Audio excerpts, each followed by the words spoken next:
पहा विद्यार्थी मित्रांनो, मी आज तुमच्यासाठी एक नवीन टॉपिक घेऊन आलेलो आहे. त्याचं नाव आहे व्यावहारिक अपूर्णांक. आता व्यावहारिक अपूर्णांक हे सोप्या पद्धतीमध्ये कसं करायचं हे मी तुम्हाला आज सांगणार आहे.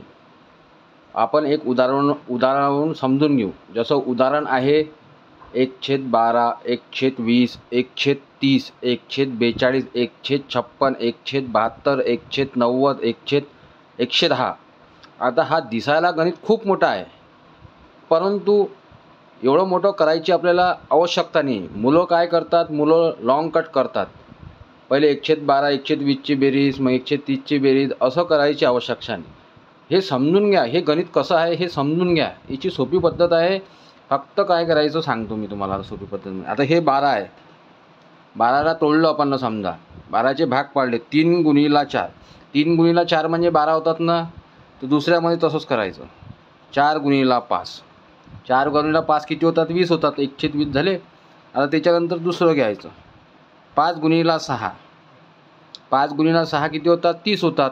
बस तसंच आखरी करायचं. जसं आखरी 110 आहे. आता 110 कितीले गुणल्यावर होणार आहे? जसं आपण घेऊ 10 × 11 म्हणजे किती होते? 110. बस हे ज्याला जमलं त्याला गणित आलं. फक्त काहीच नाही करायचं. यांना फक्त यांचे ज्या संख्येनं गुणल्यानंतर 12 येईल, ज्या संख्येनं गुणल्यानंतर 20 येईल, पण तो क्रम पहा कसा आहे. 3/4, मग 4/5, मग 5/6. आता इथे काय असेल? 6/7 असा क्रम आहे. तर हे लक्षात घ्या. आता काय करायचं सांगतो मी तुम्हाला. त्याच्यानंतर पहिलं जे आहे 3 आणि आखरी काय आहे 11, म्हणून 3 × 11 करायचं. किती झाले? 33.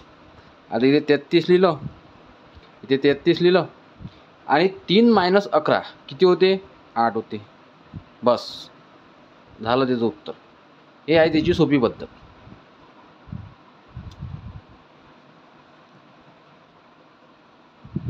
पहिलं घ्यायचं 3, शेवटचं घ्यायचं 11, त्याचं गुणाकार आणि त्याची मायनस करायचं त्याच्यातून.